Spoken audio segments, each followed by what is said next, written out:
ओम सर्वधर्मस्थापकस्त्वं सर्वधर्मस्वरूपकः आचार्याणां महाचार्यो रामकृष्णाय ते नमः। यथाग्निर्दाहिका शक्ति रामकृष्ण स्थिता हि या सर्वविद्यास्वरूपां तां शारदां प्रणमाम्यहम्। परतत्त्वे सदा लीनो रामकृष्ण समाज्ञया यो धर्मो स्थापनरतो वीरेशं तं नमाम्यहम्। वीरेशं तं नमाम्यहम्। भगवान श्री रामकृष्ण देव जगत जननी माँ शारदा जी और स्वामी जी को मैं प्रणाम अर्पित करता हूँ। मेरे गुरुदेव पूज्य स्वामी भूतेशानंद जी महाराज को मेरा प्रणाम और आप सभी को भी मेरा प्रणाम।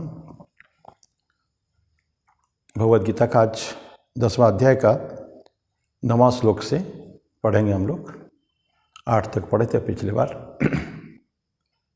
परसों 25 तारीख को स्वामी जी की तिथि पूजा है, स्वामी विवेकानंद की, तो बहुत सुंदर दिवस। तो उसी स्वामी जी के ऊपर ही एक भजन मैं आज गाऊंगा। जय वीरेश्वर विवेक भास्कर, जय जय श्री विवेकानंद। जय वीरेश्वर विवेक भास्कर, जय जय श्री विवेकानंद। जय वीरेश्वर विवेक भास्कर, जय जय श्री विवेकानंद। इंदु निभानन सुंदर लोचन, इंदु निभानन सुंदर लोचन, विश्वमानव चिरवंद्य। जय वीरेश्वर विवेक भास्कर, जय जय श्री विवेकानंद। प्रेम ढल ढल कांति सुविमल, प्रेम ढल ढल कांति सुविमल, अधिगत वेद वेदांत। त्याग तितिक्षा तपस्या उज्ज्वल, त्याग तितिक्षा तपस्या उज्ज्वल, चित्त निरमल शांत। जय वीरेश्वर विवेक भास्कर, जय जय श्री विवेकानंद। कर्म भक्ति ज्ञान त्रिशूल धारण, छेदन जीव मोह बंध। कर्म भक्ति ज्ञान त्रिशूल धारण, छेदन जीव मोह बंध। ब्रह्मपरायण नमो नारायण, ब्रह्मपरायण नमो नारायण, देहि देहि चरणारविंद। जय वीरेश्वर विवेक भास्कर, जय जय श्री विवेकानंद। इंदु निभानन सुंदर लोचन, इंदु निभानन सुंदर लोचन, विश्वमानव चिरवंद्य। जय वीरेश्वर विवेक भास्कर, जय जय श्री विवेकानंद।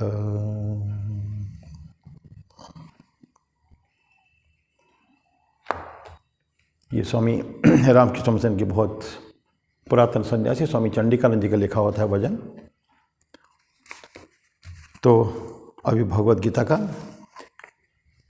अध्याय 10 विभूति योग चल रहा है अभी हमारा। पिछले बार हम लोगों ने जो 8वां श्लोक में समाप्त किया था, अहम सर्वस्य प्रभवो मत्त ए सर्व प्रवर्तते इति मत्वा भजन्ते माम बुधा भाव समन्वितः।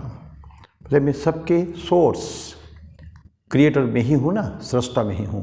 प्रभु मतलब शुरुआत, बिगिनिंग, जन्म कहें, वहीं से मेरे से। अहम सर्वस्व प्रभव, सभी के मैं ही सोर्स हूँ। मत्त सर्व प्रवर्तते, सब कुछ मुझसे ही आए हैं। इति मत्वा, ऐसा समझकर ये सोचकर भजन्ति माम, मुझको भजन करते हैं, बुधा ज्ञानी लोग मेरा भजन करते हैं, भाव समन्वितः, फुल ऑफ डिवोशन, भक्ति में ओतप्रोत होकर वो मेरा भजन करते हैं। यह हम लोगों ने शुरू खत्म किया था। आगे किस तरह का भजन करते हैं वो लोग, ईश्वर के प्रति जब भक्त लोग मिलते हैं तो कैसा भजन करते हैं। ये 9वां मैं 9, 10, 11 में पढ़ लेता हूँ उसको। मच्चिता मद्गत प्राण बोधयन्तः परस्परं कथयन्तश्च मां नित्यं तुष्यन्ति च रमन्ति च तेषां सततयुक्तानां भजतां प्रीतिपूर्वकं ददामि बुद्धियोगं तं येन माम् उपयान्ति ते तेषामेवानुकम्पार्थम् अहम् अज्ञानजं तमः नाशयात्मात्मभावस्तो ज्ञानदीपेन भास्वता। तो भक्त लोग जब मिलते हैं कैसा होता है, मच्चिता, बहुत सुंदर श्लोक है ये, मच्चिता मद्गत प्राण बोधयन्तः परस्परम कथयन्तश्च माम नित्यम तुष्यन्ति च रमन्ति च। मच्चिता, चित्त मुझ पे लगाते हैं, मन मुझ पे लगाते हैं। मदगत प्राण, प्राण भी उनका शरीर, उनका लाइफ इज फॉर मी, मेरे लिए देते हैं। मदगत प्राण, उनका प्राण जीवन भी मेरे से ही विलीन हो चुका है। बोधयंत, उसके ज्ञान की बातें करते हैं, उनके खूब आनंद करते हैं। बोधयंत परस्परम, आपस में बैठ के सत्संग होता है ना, आपसी चर्चा। कथयंतश्च माम नित्यम, मेरे बारे में बातें करते हैं बहुत। कथयंतश्च, हमारे विषय में भगवान के ईश्वर की जो सृष्टि, उनका जो पालन करते हैं, उनके जो सभी ईश्वर के समस्त पक्ष को लेकर बातें करते हैं। तुष्यंति च, तुष्टि उसमें सेटिस्फेक्शन, उनका संतोष भी उसी में ही है। और रमन्ति च, आनंद से मग्न होते हैं उसमें। तो ये 9वां श्लोक है। तभी हमारे मन को किसी में लगाना, किस में लगाते हैं मन, जो हमको सबसे अच्छा लगता है। यही हम लोग का एक्सपीरियंस है, अब अभिज्ञान अब यही है। जो हमको सबसे अच्छा लगता है, मेरे डियर टू मी, मेरा प्रिय है, मैं मेरा मन को उसी में लगाता हूँ।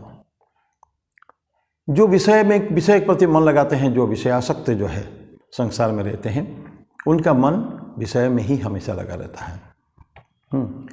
बहुत सारे लोग जानते हैं कि बहुत ज़्यादा वेल्थ, पैसा की इसमें हैप्पीनेस नहीं आता है, आनंद उसमें, खुशी उसमें प्राप्त नहीं होती है, फिर भी वो पैसा उनको चाहते हैं, क्योंकि मन उनको हमेशा लगा रहता है। भौतिक संपत्ति में, भौतिक संपदाएँ जो रिसोर्सेस होते हैं, तथाकथित हमारे सेटिस्फैक्शन देने के लिए, हमको सुख देने के लिए जो होते हैं, उसी के ऊपर उनका मन लगा रहता है। तो मन कहाँ लगता है, जहाँ जो चीज़, जो वस्तु हमको अच्छा लगते हैं, हमारा मन उसी में ही लग जाता है। एक छोटा बच्चा वो जानता है, वो क्या देखता है, खिलौना लेके खेलता है, लेकिन ये भी जानता है मेरा सब कुछ मेरी माँ और मेरे पिताजी हैं। अच्छा क्यों है? क्योंकि जब से जन्म हुआ है, माँ के गोद में पला है, माँ का स्तनपान किया है। जब भी उसके रोता है, माँ ही हंस के उठाती है। कभी पिताजी आते हैं, बाकी ऐसे समाज में उनके घर में और भी लोग आते हैं, लेकिन सबसे ज़्यादा समय लड़का समझता नहीं है। लेकिन उसका विज़न, जो दृष्टि जो है, वो देखता है कि हमेशा एक पर्टिकुलर व्यक्ति आके मेरे को उठाती है, मेरे को खिलाती है, मेरे को पिलाती है, मेरा साफ सफाई करती है, सब कुछ देखता है। तो दैट मीन्स वो मेरी सब कुछ वही है। तो बच्चा फिर फादर को देखता है, वो लड़का, तो उसका मन जो है ना हमेशा उस माता पिता के प्रति जाएगा, इसमें कोई शक नहीं है। स्पॉन्टेनियसली एकाएक चला जाएगा, अनायास चला जाएगा। उसको प्रयास करने की आवश्यकता नहीं है बिल्कुल भी, कि प्रयास करके मन को लगाओ, नहीं, ऐसा नहीं है। हम लोगों का भी मन प्रयास से नहीं लगता है। प्रयास कहाँ करना पड़ता है? जहाँ लगा हुआ है मन, ऑटोमेटिकली स्पॉन्टेनियसली लगा हुआ है, उसको परिवर्तन करेंगे। अगर एक अच्छी दिशा में ले जाना चाहते हैं, परिवर्तन ही कष्टकारक होता है। Change is a difficult process. बहुत तकलीफ है परिवर्तन लाना जीवन में। So it will manage change को, आपको धीरे धीरे स्लोली होता है, क्योंकि मन क्रांति कर देगा, वो नहीं चाहेगा कोई परिवर्तन करने के लिए। मन इमीडिएटली चाहेगा नहीं, उसको समझा बुझा के धीरे धीरे स्लोली उसको समझाना पड़ता है अच्छी दिशा में जाने के लिए, जो दिशा परिवर्तन करते हैं। तो परिवर्तन, चेंज, हमारे मैनेजमेंट भी कहते हैं change has to be managed, is a very difficult process है। आप परिवर्तन करेंगे वो रेजिस्ट करेगा, रेजिस्टेंस टू चेंज, परिवर्तन को वो प्रतिरोध पैदा होता है, गतिरोध पैदा होता है सब समय में। तो लेकिन यहाँ तो देखिए मन हमेशा लग जाता है, एब्जॉर्ब उसमें मग्न हो जाता है, जो चीज़ हमको अच्छा लगता है। बालक को वही चीज़ अच्छा लगता है, तो इसलिए बालक का मन हमेशा उसमें लगा रहता है। तो ये दिल। अब भक्तों के पास आते हैं, भक्तों की क्या कौन सा अच्छा लगता है? ईश्वर अच्छा लगते हैं। तो यही, क्योंकि जैसे हमने 8वां श्लोक में पढ़ा है कि मुझसे ही सब आते हैं, मैं ही सबका सोर्स हूँ, सो मैंने स्टार्टिंग भी मैं ही हूँ, अंत भी मैं ही, सब कुछ मैं ही हूँ। तो जो भक्त ये जानता है ठीक ठीक, तो उसका मन ईश्वर को छोड़कर और कहीं नहीं जाता है, ईश्वर पे ही लगा रहता है। अच्छा एक चीज़ देखें, भक्त तो होता कौन है? वो नहीं है केवल जो कभी कभी मंदिर जाता है, कभी कभी थोड़ा पूजा अर्चना कर लेता है, कभी कभी थोड़ा जप कर लेता है, नहीं, ऐसा नहीं है। भक्त वो है जिसका हमेशा मन ईश्वर पे रहता है। वो जानता है ईश्वर के अलावा और कुछ नित्य नहीं है, बाकी सारे अनित्य है, बाकी सारे असत्य है, मिथ्या है सारे। एकमात्र मेरा जो परमानेंट, जो मेरे सोर्स, मेरा फ्रेंड, फिलोसोफर, गाइड, मेरा ब्रदर, मेरा फादर, मदर, त्वमेव माता च पिता त्वमेव, त्वमेव बंधु च सखा त्वमेव, ये जो हम गाते हैं हमेशा, तो सब कुछ उनका धन संपत्ति, माता पिता, भाई बहन, बंधु, सब कुछ वही है। ये भक्त जानता है। जो ऐसा जानता है कि मेरे ईश्वर के अलावा और कुछ नहीं है, बाकी जो है सब टेम्पररी है, बाकी सब जो फ्लीटिंग है, एकमात्र द परमानेंट जो है मेरा, जो कभी हुई never fail me, God is a friend who never fails us, हमको कभी भी छोड़ के ईश्वर नहीं जाएगा कभी भी, ऐसा जानता है। उसका मन समाज में रहने के बाद भी संसार में वो संसार करता है, घर द्वार करता है, गृहस्थी का की सारे काम करता है, फिर भी उसका मन हमेशा लगा रहेगा। जैसे हमेशा हम ठाकुर की बातें कहते हैं ना कि वो मेढक जो चारों तरफ घूमता है उसके, लेकिन उसका बच्चा जो है वो उसका मन रहता है कि किनारे में मेरे अंडे जो दिया हुआ है, जिसमें जो बच्चा उठे आएंगे वो किनारे में कहीं वो जाके देख लेता है। बीच बीच में मन हमेशा रहता है। ठाकुर कितना उदाहरण देते हैं उसके ऊपर कि कैसे वो जो ढेंकी वाला जो है सारे काम वो अपना करती है, लेकिन मन रहता है कभी मुसल उसके हाथ पे गिर न जाए। ठीक उसी तरह का है, सब काम संसार में तो करेंगे, लेकिन उसका स्पॉन्टेनियसली उसका मन हमेशा लगा रहेगा ईश्वर में। ये भक्त की बातें ऐसा है। तो हमेशा डाइट उनका बेकार, क्योंकि सृष्टिकर्ता वही है और पालन करता वही है, और हमको उन्हीं में विलीन होना है जहाँ से आए हैं, जिनमें हैं हम अभी अवस्थित, और जिनमें फिर जाके मिल जाएंगे। तो सोर्स एंड स्टे, उसको कहते हैं सोर्स एंड स्टे, वहीं रहना है हमको। तो ऐसा में मन जाना स्वाभाविक है, लेकिन वही लोग भक्त होते हैं। और वो लोग भक्त जो क्या होता है, उनको कोई दूसरे के कोई उनसे और प्यारा नहीं है, संभव ही नहीं है, कोई मानते भी नहीं कभी भी। तो सारे अब जीवन जो है, हमको सबसे प्यारा क्या है? हमारा जीवन है। भगवान कृष्ण कहते हैं कि मत चित्ता, चित्त मेरे में है, मन मेरे में है, मदगत प्राण, सेकंड जो बोलते हैं प्राण भी मदगत, मुझको ही दे दिया है पूरा उन्होंने। तो मदगत प्राण, तो हमारा जैसे हम सबसे ज़्यादा प्यार अपने आप से करते हैं, जीवन ही हमको सबसे ज़्यादा प्यारा होता है। तो हम जीवन अब किसको, ये वो सबसे जो प्यारा जीवन है उसको भी हम दे देते हैं ईश्वर के लिए। भक्त जो देता है, क्या देता है? ये ईश्वर को ही उनका जीवन समर्पित कर देता है। कहते हैं ना, मेरा तन समर्पित, मेरा मन समर्पित, मेरा सर्वस्व समर्पित आपके चरणों में है। बेटा ठीक ठीक भावना के साथ, उसमें ढोंगीपन नहीं चलेगा, झूठ नहीं चलता है, रियली आउट ऑफ विल, दिल से है, बिल्कुल सबको समर्पित कर चुका है। सभी कुछ में रहने के बाद भी उसका जीवन भी बोलता है कि मेरा सब कुछ तुम्हारे चरणों में समर्पित है, क्योंकि तुम्हारा ही सब कुछ, मेरा नहीं है, ये तुम्ही ने ये दिया है और तुम्हारी चरणों में समर्पित है, ऐसा भावना करके वो देता है। तो ये कहने के लिए केवल नहीं है, वो कहते हैं ना, वो लवर एंड बिलवड होते हैं, आई लव यू बोलते हैं, वो कोई प्रेम नहीं होता, खाली कहने के होते हैं। या जो दोस्तों में कहते हैं मैं तुमको बहुत प्यार करता हूँ, कुछ नहीं। प्यार तब पता चलता है जब इंसान दुख में है, कष्ट में जब है, तब चलता है। कहता है कि ईश्वर ने, कहीं मैंने सुना था, बहुत सुंदर बात है, ईश्वर दुख देते हैं ये जताने के लिए, ये हमको एहसास कराने के लिए, अनुभव कराने के लिए, कौन मेरा है कौन मेरा पराया है, अपना कौन है पराया कौन है। अपना जो है कभी भी हमको छोड़ के नहीं जाएगा, किसी भी परिस्थिति में हमारा मदद करेगा। ए friend in need is a friend Indeed. सच्चे मित्र वही होता है जो आवश्यकता पड़ने पर कितने भी कष्ट उठा के, तकलीफ उठा के हमारा मदद करता है। ऐसे हमारे घर में मेरी माँ, मेरे पिताजी ये कर सकते हैं, मेरे घर के वाले कर सकते हैं, लेकिन उनसे भी कहीं ज़्यादा है ईश्वर।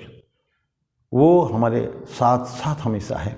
ही नेवर लिव्स अस, एक क्षण भी, क्योंकि आत्मा है, ईश्वर हमारे अपने ही है। 4 पत्नियां, मनुष्य की 4 पत्नियां, एक समय में एक वीडियो दिया गया था, उसमें था ना कि धन संपत्ति, मेरा परिवार वर्ग, मेरा अचल चल संपत्ति कुछ मेरा नहीं है, सब मुझे जो मृत्यु हो जाएगी सब छूट जाएंगे हैं, लेकिन कौन नहीं छूटेगा? चौथी पत्नी जो होती है, जो आत्मा है मेरे, जीवात्मा का है, परमात्मा के कुछ कहिए, जो हमारे साथ अनंत काल तक चलता है। सोल जो जीवात्मा परिवर्तन करता है, शरीर वस्त्र परिवर्तन करता है, उसके साथ साथ भी ये आत्मा भी आती है। तो ये होता है परमानेंट रिलेशनशिप होता है। तो ऐसे जो है ये भक्त का रिलेशन जो ईश्वर के साथ है, ये हमेशा मेरे साथ है वो।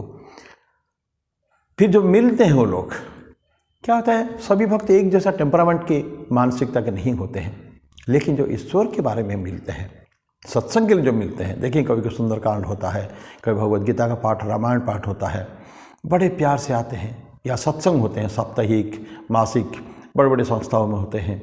तो वो जो भक्त इकट्ठा होते हैं, घर में ताकि कुछ भी हो, टेम्परामेंट उनका कैसे भी हो, लेकिन जो यहाँ आते हैं, ईश्वर की बातें कहना सुनना, बहुत सबको आनंद आता है। रामकृष्ण देव के बारे में जब हम लोग बैठ के सत्संग करते हैं तो क्या होता है, ठाकुर के बारे में चिंतन होता है। वही बातें कितनी बार हम लोग पढ़े हैं, कितनी बार सुने हैं, कितनी बार, लेकिन फिर भी हम उसको बातें करते हैं। मेरी याद आती है, पढ़ी हुई ही बातें हैं। जब ठाकुर के श्री विग्रह चला गया है, ठाकुर की महासमाधि हो चुकी है, बरानगर मठ में उनके सन्यासी शिष्यगण हैं, वो सब बैठ के आपस में ठाकुर की चिंतन करते हैं। ऐसा होता ना, ठाकुर ऐसा बोलते थे, ऐसा करते थे, सब पुरानी बातें सभी जानते हैं। हर एक उसमें से प्रत्येक शिष्य जो है ठाकुर के सभी अंतरंग शिष्य थे और ठाकुर के साथ सभी मिले हैं, लेकिन फिर भी अभी क्या करते हैं, बैठ के उनके साथ उन्हीं की बातें करते हैं और बैठ के बात करके आनंद मनाते हैं। तो ये जो भावनाएं रिपीटेडली, उसमें कभी भी आदमी बोर नहीं होता, कभी भी उसमें एक फ्रस्ट्रेशन भी नहीं आता है, बार उसे बात बोलते नहीं, क्योंकि मधुर बातें, जो पवित्र जो बातें, चिंतन, पवित्र स्मरण या पवित्र मनन चिंतन जो भी है, ये कभी भी इंसान उसमें कभी फेडअप नहीं होता है, बोर नहीं होता कभी भी, ऊब नहीं जाता, कभी वाव नहीं आती है, वो हमेशा वो हमको आनंद देने वाली होते हैं। और जब सुनता है ईश्वर के नाम भक्त तो अकेला कभी नहीं करना चाहता, ही अकेला तो जब ध्यान करता है, सत्संग जब होता है तो फिर सभी के साथ मिलकर करने का है। क्यों? मेरी बातें, मेरी जो एक्सपीरियंस अभिज्ञता है, मैं उनको सुनाऊंगा, लोगों को उनकी बातें सुनूंगा। जब ईश्वर के कुछ लोग बहुत भक्त होते हैं, अनन्य भक्त होते हैं, तो जो ठाकुर की माँ की बातें होती है, ईश्वर के भगवान कृष्ण की, राम की बातें होती है, गदगद हो जाते हैं। एक आनंद की, सच्ची आनंद की अनुभूति होती है उस समय में। तो बैठ की इच्छा होती है कितने देर तक करो, ये करो। तो ये क्या बोलते हैं कि बोधयंत परस्परम और कथयंत समाम नित्यम, हमेशा मेरे बारे में बातचीत उनकी होती रहती है और तुष्यंती च रमंती च, उनके सेटिस्फेक्शन भी होता है, क्योंकि उसमें क्योंकि उभरने वाली बात नहीं है, तो ईगरली, अत्यंत मन लगा के बिल्कुल उसमें उसको सुनता है वो, और अपनी बातें जो बोलता है उसे कभी भी खराब नहीं लगता, कभी जितनी बातें करते हैं उतना ही अच्छा है। और हमेशा मिलते हैं, और ठाकुर ये बातें बोलते भी है ना कि तुम लोग हमेशा बैठ के, भक्त लोग जब बैठते हैं, ईश्वर चिंतन करा करो। कोई ज़रूर नहीं कि हम रामकृष्ण देव के बारे में बातें करें, भगवान गीता पढ़ते हैं, भगवान कृष्ण के बारे में बात करते हैं, कभी सुंदर का रामचरितमानस के पाठ होता है तो श्री राम जी के बारे में होता है, यीशु मसीह के बारे में, सभी के बारे में, ईश्वर के कोई न कोई रूप के बारे में हम लोग चर्चा करते हैं। तो ये धीरे धीरे वो जितना बातें करेंगे एब्जॉर्बिंग होता है, वो अपने अंदर आता है, वो बड़े आनंद की अनुभूति उसमें है ये।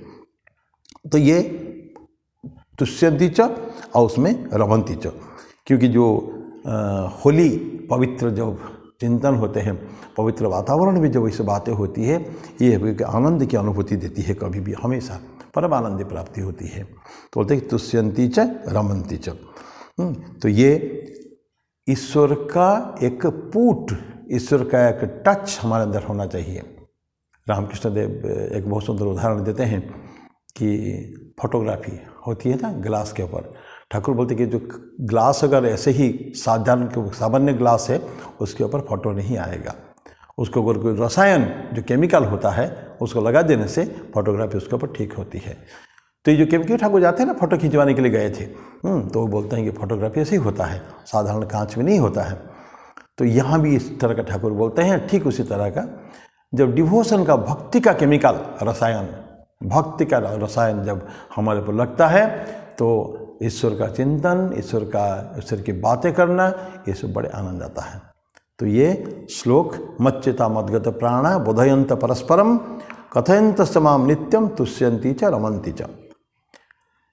जो ऐसा प्रश्न उठता है कि जो ऐसा होता है भक्तगण अत्यंत अनन्य भाव से मग्न होकर, अनन्य चित्त होकर ईश्वर की चिंतन करते हैं, उनका गायन करते हैं, ईश्वर तो वही रहते हैं ना। भगवान कृष्ण क्या बोलते हैं कि ना हम बसामि वैकुंठे योगिनाम हृदय न च मद्भक्ता यत्र गायन्ते तत्र तिष्ठामि नारद। है नारद, मैं वैकुंठ में वास नहीं करता हूँ, योगियों के हृदय में वास नहीं करता हूँ, तो कहाँ वास करता हूँ? जहाँ मेरे भक्तगण मेरा गान करते हैं, मेरे बारे में कीर्तन करते हैं, चिंतन करते हैं। मद्भक्ता यत्र गायन्ति, जहाँ गान करते हैं तो उस जगह पर तत्र तिष्ठामि नारद, मैं वहीं रहता हूँ। तो ऐसा है उनका। तो ऐसे जब होता है तो भगवान का क्या रिएक्शन रहता है? भगवान तो प्रीति तो होती है नेचुरली कि उन्हीं के गान होता है, वो तो चाहते ही है हमेशा भक्तगण रहे हमारे पास। तो अब नेक्स्ट कहते हैं कि भगवान की क्या करेंगे इसमें? तेषाम सततयुक्तानां भजताम प्रीतिपूर्वकम ददामि बुद्धि युगम तम ये नमाम उपयांति ते। तेषाम सततयुक्तानां, उन लोगों का, कौन लोग हैं? जो भक्तगण जो है, सततयुक्तानां मेरे साथ हमेशा जुड़े हुए हैं। कितने बार युक्त शब्द हम लोग अनेक बार पढ़ चुके हैं। सततयुक्तानां, नित्ययुक्तानां, सततयुक्त, हमेशा मेरे साथ जुड़े हुए हैं वो। भजताम प्रीतिपूर्वकम, किस अवस्था में हो? हमेशा भजन करते हैं। प्रीतिपूर्वकम, स्नेह के साथ, प्यार से, अत्यंत प्यार से मेरा चिंतन करते हैं। मैं क्या करूँ? ददामि बुद्धि योगम तम, मैं उनको बुद्धि योग देता हूँ। बुद्धि, डिस्क्रिमिनेटिव फैकल्टी, जो विचार करने की, तुमको क्या करना है। हम अन्यत्र पढ़े ना, मन बुद्धि चित्त अहंकार, मन संशयात्मिका होता है, बुद्धि होती है निश्चयात्मिका। बुद्धि निश्चय करके बताती है हमको यही करना है। तो जो बुद्धि, भगवान कहते हैं ददामि बुद्धि युगम तम, मैं उनको बुद्धि योग देता हूँ। उससे क्या होता है? ये ना, जिससे क्या होता है? माम उपयांति ते मतलब वो लोग मुझ तक आते हैं, मुझको पहुँचते हैं, मेरा चिंतन करते हैं, मेरा गान करते हैं, मुझे स्मरण करते हुए हमेशा रहते हैं। ऐसा व्यक्ति को मैं देता हूँ बुद्धि योग। बुद्धि योग धीरे धीरे हमारे फैकल्टी और इम्प्रूव होती है, धीरे धीरे बढ़ता है, ईश्वर की तरफ हमारा मन बढ़ता है, उनके प्रति प्रीति बढ़ती है। तो फिर हम क्या होते हैं? ईश्वर की तरफ गति करते हैं। मन ईश्वर में लगा हुआ लेकिन गति उनकी तरफ धीरे धीरे होती रहती है। ये नमाम उपयांति ते। तो ये श्लोक नंबर 10 है। तो हम शक्कर की अगर चिंता करें, पहले जो शुरू में शक्कर आया, टेस्ट करा गया, मीठा लगा, ट्रायल में देखा कि ये शक्कर जो है स्वीट है, मीठा है, सुक्रोस। फिर क्या सोचे? बहुत अच्छी चीज़ है, मिठाई है, तो फिर उसमें मिठाइयाँ बननी चाहिए। तरह तरह की मिठाइयों की परिकल्पना हुई, क्या क्या मिठाई क्या क्या बन सकते हैं। और आज तो हम हजारों टाइप का विभिन्न प्रकार की मिठाई देखते हैं। लेकिन जो शुरू हुई तो कुछ कुछ कैसे क्या क्या चीज़ उनसे बन सकता है, ऐसा करके वो उसे तय किया गया है। तो ये होता है छोटी सी बात को लेकर बुद्धि योग। बुद्धि लगाया हमने कि इस स्वीटनेस से, ये जो स्वीटनर है, ये मिठाई शक्कर, इसमें से हम क्या क्या उपयोग में ले सकते हैं।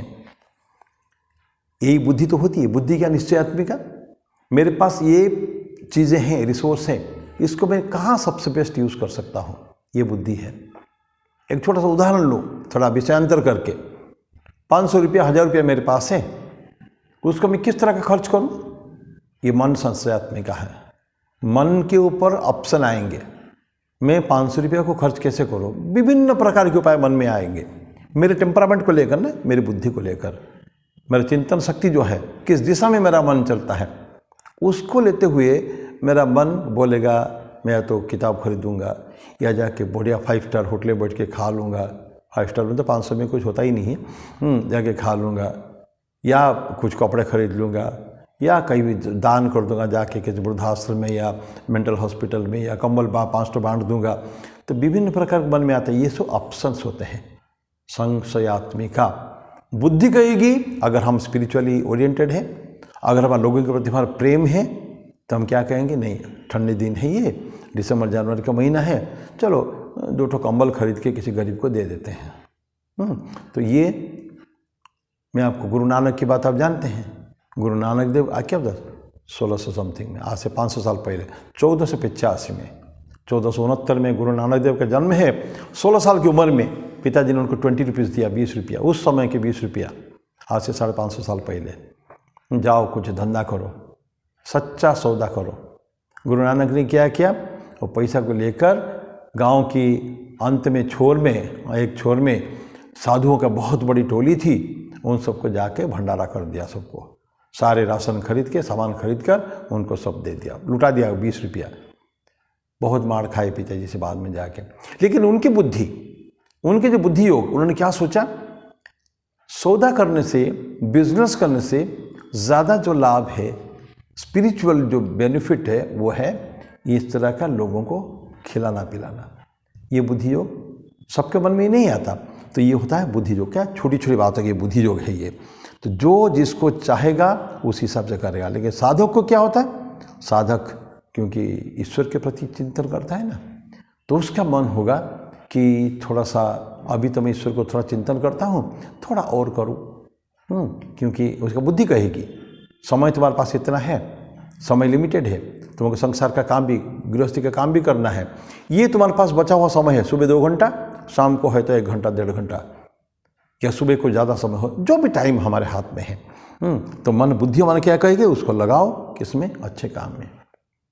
स्वामी ब्रह्मानंद जी महाराज बोलते हैं कि कभी भी एक क्षण भी हम, जो हमारे समय हमारे हाथ में है, संसार करें, गृहस्थी करें, सब कुछ कर्म करें, कोई तकलीफ नहीं है। उसके बावजूद, उसके साथ में भी हमको इतना समय मिल जाएगा कि हम बहुत कुछ अच्छे काम भी उसमें कर सकते हैं।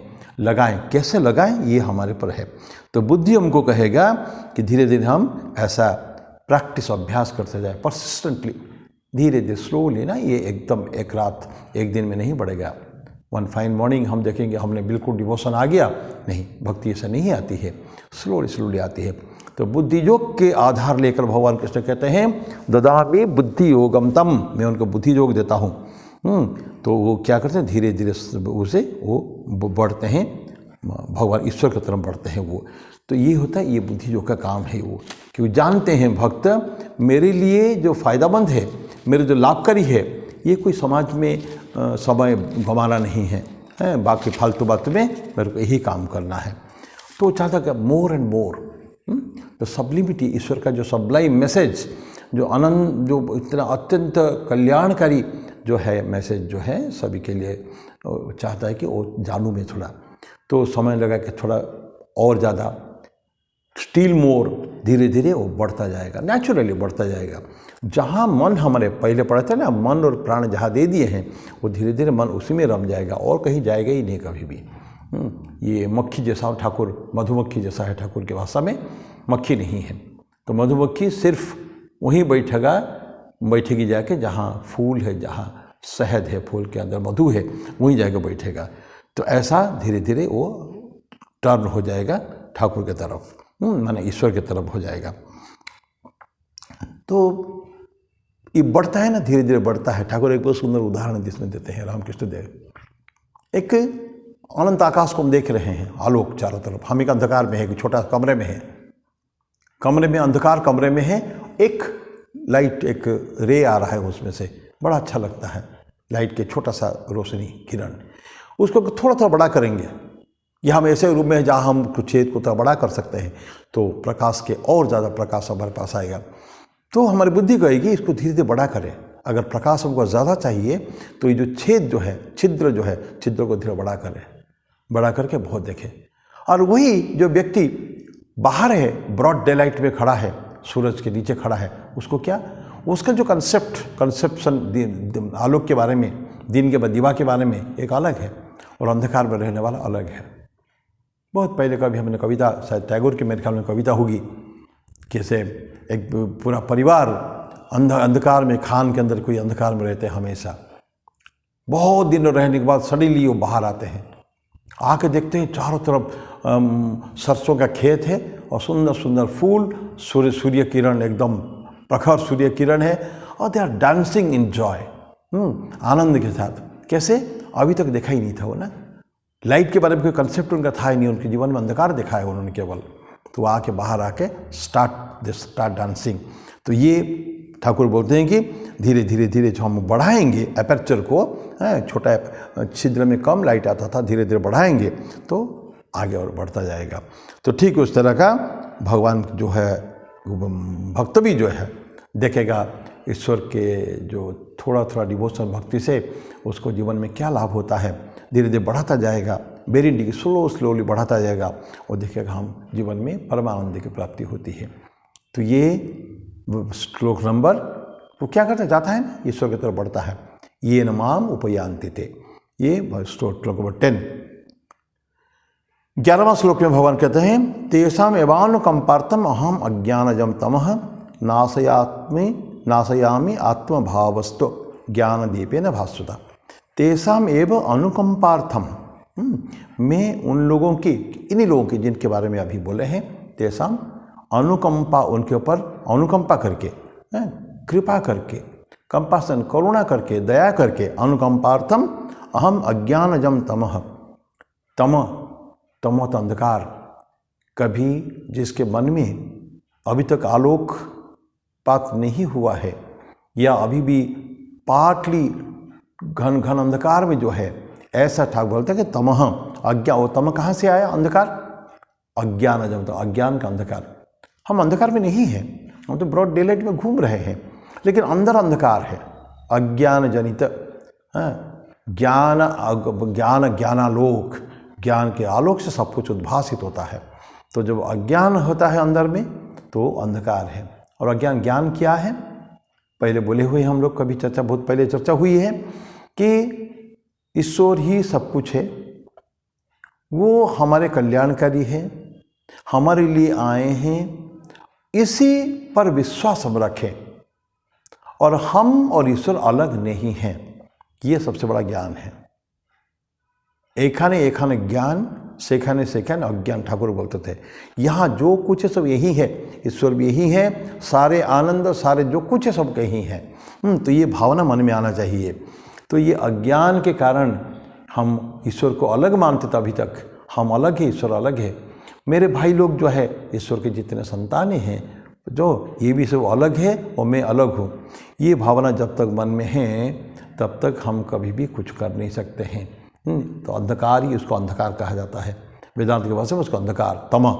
तो भगवान कृष्ण कहते हैं, तेषाम एव अनुकंपार्थम अहम अज्ञानजम तमः, लोगों के प्रति करुणा वशवर्ती होकर मैं उनका अंधकार को क्या करता हूँ? नाशयामी, नाशयामी, मैं उसको सब समाप्त कर, अंधकार को उन्मोचन, माने निराकरण उसका हो जाता है, समाप्त हो जाता है अंधकार, आलोक देता हूँ मैं।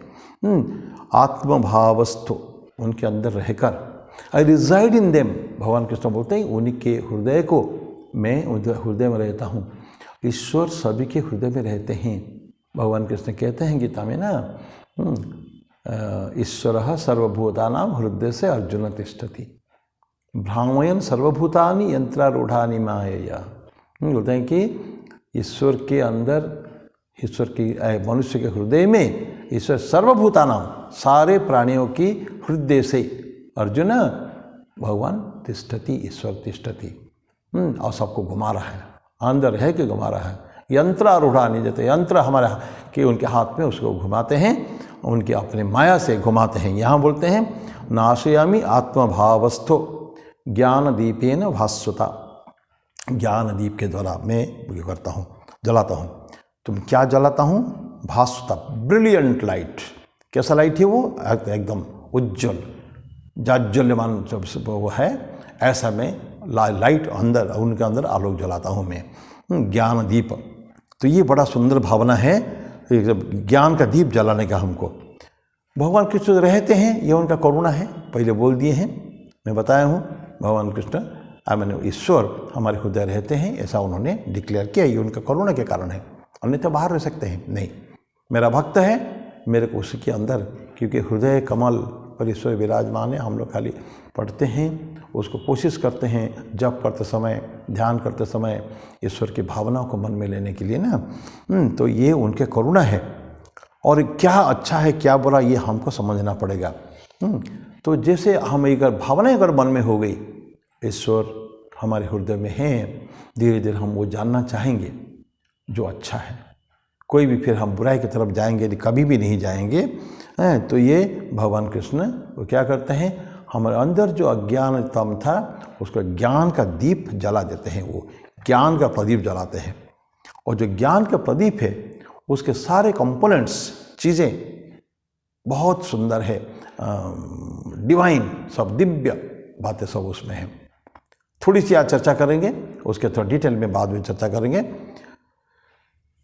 एक बत्ती होती है, दीपक जलाते हैं, उसका एक कंटेनर होता है जिसमें ऑयल रहता है, फिर उसमें तेल रखते हैं हम, उसका एक बत्ती रहता है, विक जिसको कहते हैं, फिर उसमें जलाते हैं, फ्लेम रहता है।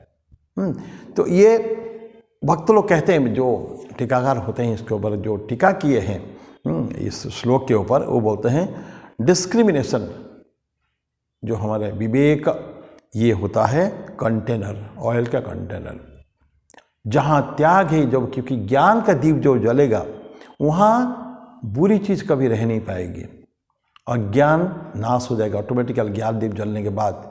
तो उससे पहले ये कहा जाता है कि ज्ञान का दीप जलाने के लिए जो तेल रखने का जो डिब्बा जो है, जिसके अंदर तेल रहेगा, और एक वो लगाते हैं, विक लगाते हैं, उसमें दीप दिया लगाते हैं उसके अंदर। तो वो बोलता है कि डिस्क्रिमिनेशन, वैराग्य। वैराग्य माने हमने केवल अच्छा को लिया है, अभी बुराई को हमने छोड़ दिया है।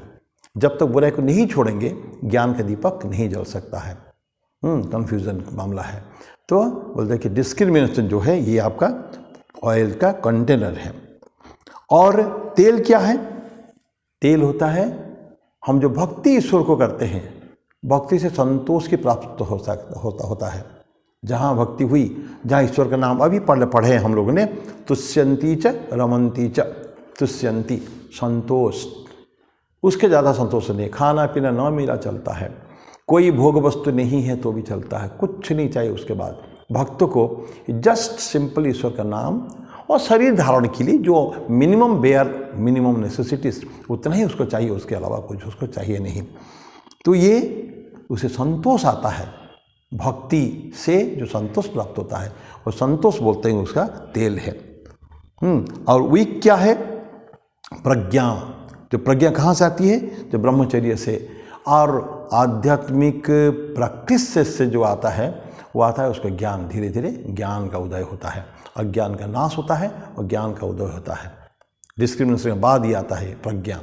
ज्ञान का सूचना है ज्ञान और उसका प्रज्ञान, विज्ञान ठाकुर जी इसको बोलते हैं ना, ज्ञान और विज्ञान। तो इट्स फाइनल, जो जिसको हम यूज़ कर पाएंगे जीवन में, उसको बोलते हैं प्रज्ञा। वो प्रज्ञा होता है उसका विक। और तेल हो गया, विक हो गया, और उसके बाद फ्लेम कैसे जलेगा?